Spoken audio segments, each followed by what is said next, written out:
Senators,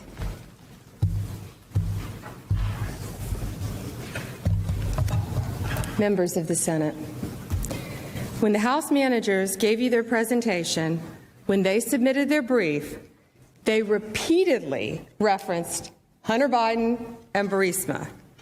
They spoke to you for over 21 hours, and they referenced Biden or Burisma over 400 times. And when they gave these presentations, they said there was nothing to see. It was a sham. This is fiction.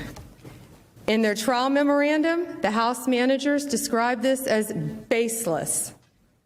Now, why did they say that?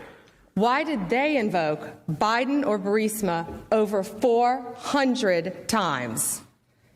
The reason they needed to do that is because they are here saying that the president must be impeached and removed from office for raising a concern. And that's why we have to talk about this today. They say sham, they say baseless, because they say this because if it's okay for someone to say, hey, you know what? Maybe there's something here worth raising, then their case crumbles. Because they have to prove beyond a reasonable doubt that there is no basis to raise this concern. But that's not what public records show. Here are just a few of the public sources that flagged questions surrounding this very same issue. This is Trump's new Attorney General, and she seems like a very intelligent, smart woman. So let's hear what she has to say before the whole Congress about this.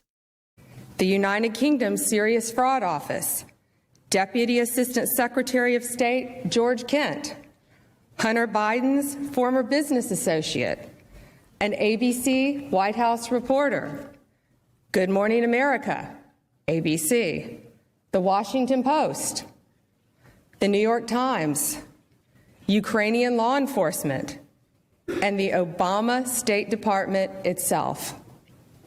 They all raised this issue. We would prefer not to be talking about this. We would prefer not to be discussing this. But the House managers have placed this squarely at issue, so we must address it. Yeah, that makes sense to me. So let's hear it. Let's look at the facts. In early 2014, Joe Biden, our Vice President of the United States, led the United States foreign policy in Ukraine with the goal of rooting out corruption. According to an annual study published by Transparency International, during this time, Ukraine was one of the most corrupt countries in the entire world. In Ukraine, there's a natural gas company called Burisma. Burisma has been owned by an oligarch named Mykola Zlochevsky. Here's what happened very shortly after Vice President Biden was made U.S. point man for Ukraine. His son, Hunter Biden, ends up on the board of Burisma, working for and paid by the oligarch Zlochevsky. In February 2014, in the wake of anti-corruption uprising by the people of Ukraine, Zlochevsky flees the country. Wow. Just wow. This new Trump Attorney General just accused Biden's son, Hunter Biden, of working with an outside country, with a foreign country, against the interest of the United States. Wow. That's some strong accusation right there. Flees Ukraine. Zlochevsky, the oligarch, is well known. George Kent, the very first witness that the Democrats called during their public hearings, testified Zlochevsky stood out for his self-dealings even among other oligarchs. House managers didn't tell you that. Ambassador Kurt Volkler explained that Burisma had a, quote, very bad reputation as a company for corruption and money laundering, end quote. House managers didn't tell you that. Burisma was so corrupt that George Kent said he intervened to prevent U.S. aid from co-sponsoring an event with Burisma. You know what this event was? It was a child's contest, and the prize was a camera.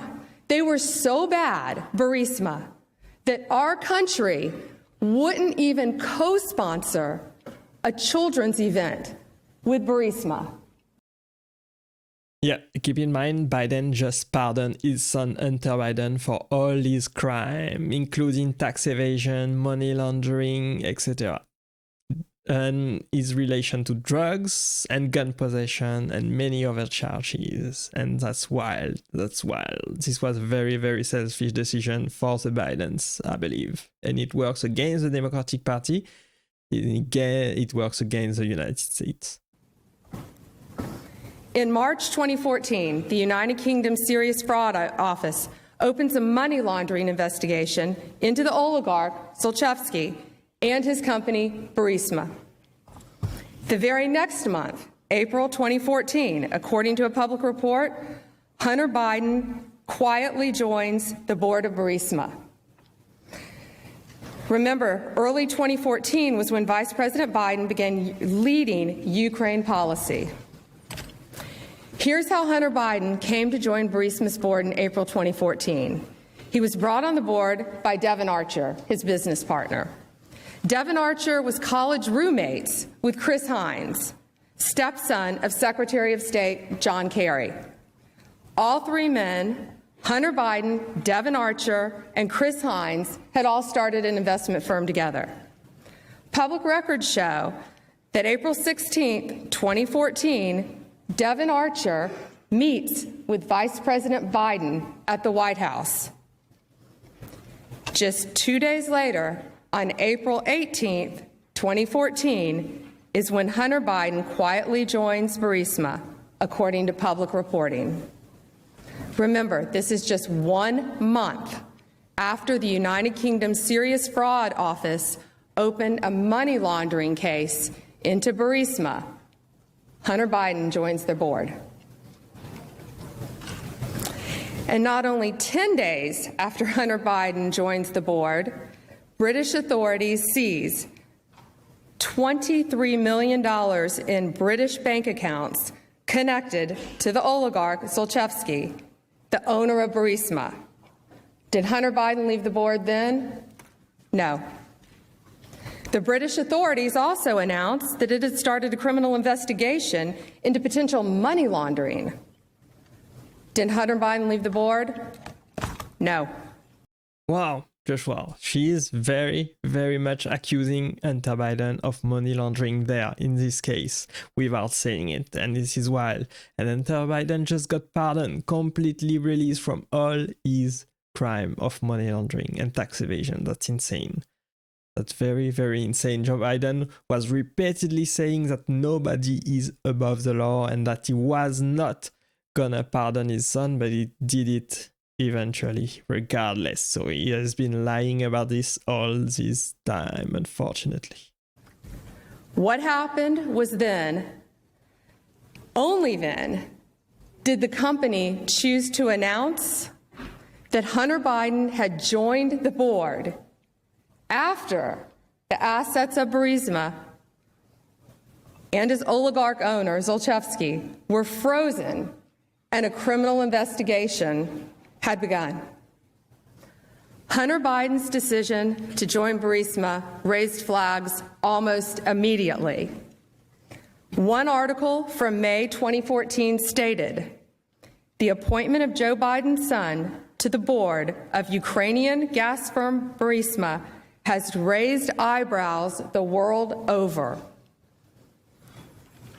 Even an outlet with bias for Democrats pointed out Hunter Biden's activities created a conflict of interest for Joe Biden. The article stated The move raises questions about a potential conflict of interest for Joe Biden. Yeah, he's basically working against the interests of the United States right there. Obviously. And she's pointing that out. She seems like a very bright and smart woman, pointing this out in front of the whole Congress. But unfortunately, nobody can do anything now, because Joe Biden just pardoned his son as the president of the United States. So it's very, very sad to see that they are above the law. Now, even Chris Hines, Hunter Biden's own business partner, had grave concerns. He thought that working with Burisma was unacceptable. This is Chris Hines. He was worried about the corruption, the geopolitical risk, and how bad it would look. So he wisely distances himself from Hunter Biden and Devon Archer's appointments to Burisma. He didn't simply call his stepfather, Secretary of State, and say, I have a problem with this. He didn't tell his friends, hey guys, I'm not getting on the board. I want nothing to do with this. He went so far as to send an email to senior State Department officials about this issue. This is Chris Hines. He wrote, apparently, Devon and Hunter have joined the board of Burisma, and a press release went out today. I can't speak to why they decided to, but there is no investment by our firm in their company. What did Hunter Biden do? He stayed on the board. What did Chris Hines do? He subsequently stopped doing business with his college roommate, Devon Archer, and his friend, Hunter Biden. Chris Hines' spokesperson said, the lack of judgment in this matter was a major catalyst for Mr. Hines ending his business relationship with Mr. Archer and Mr. Biden. Now, the media also noticed. The same day, an ABC News reporter asked Obama White House Press Secretary Jay Carney about it. Here's what happened. Hunter Biden has now taken a position with the largest oil and gas company, holding company in Ukraine. Is there any concern about at least the appearance of a conflict there? See the vice president. I would refer you to the vice president's office. I saw those reports. Hunter Biden and other members of the Biden family are obviously private citizens, and where they work is not does not reflect an endorsement by the administration or by the vice president or president. But I would refer you to the vice president's office. Wow. These people are crooked. They are all crooked. They should all go to prison. They just are responsible for money laundering, tax evasion, and many other crimes. And they are just saving themselves. And now Hunter Biden just got pardoned, so there's nothing we can do about it, unfortunately. And that's very sad to see in a democratic republic like this. The next day, the Washington Post ran a story about it. It said, the appointment of the vice president's son to a Ukrainian oil board looks nepotistic at best, nefarious at worst. Again, the appointment of the vice president's son to a Ukrainian oil board looks nepotistic at best, nefarious at worst. And the media didn't stop asking questions here. It kept going. Here's ABC. You have to fight the cancer of corruption. But then something strange happened.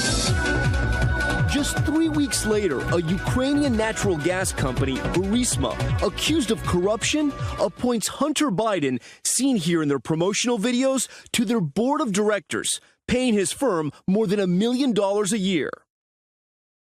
Wow.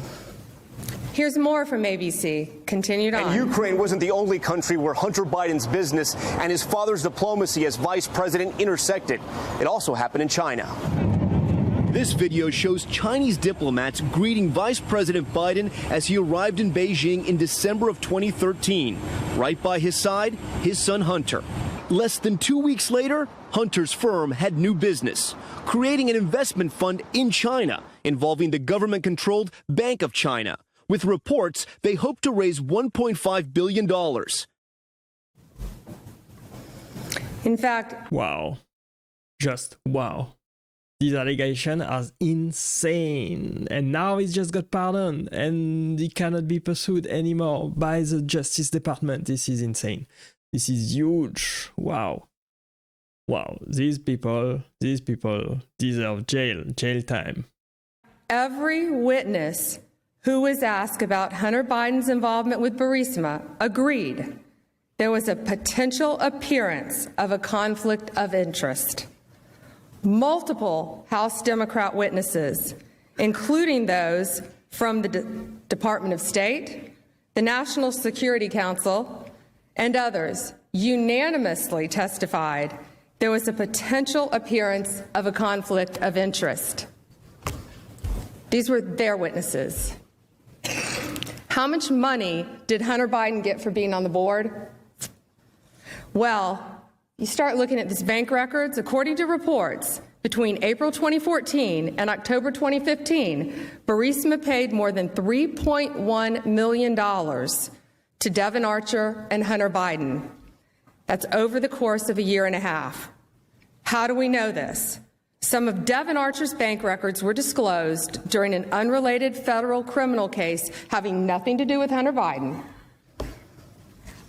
These bank records show 17 months that Burisma wired two payments of $83,333, not just for 1 month, for 2 months, for 3 months, but for 17 months. According to Reuters, sources report that of the two payments of $83,333 each, one was for Hunter Biden and one Devon Archer. Now, Hunter Biden was paid significantly more than board members for major U.S. Fortune 100 companies, such as Goldman Sachs, Comcast, Citigroup. The typical board member of these Fortune 100 companies, we know they're titans of their industry, they're highly qualified, and as such, they're well compensated. Even so, Hunter Biden was paid significantly more. This is how well he was compensated. So Hunter Biden is paid over $83,000 a month, while the average American family of four during that time, each year, made less than $54,000. Wow. Senators. Just wow. That was a great video. Very great. Very insightful about what Biden did, what Hunter is responsible for, what kind of crime he did in Ukraine and in China.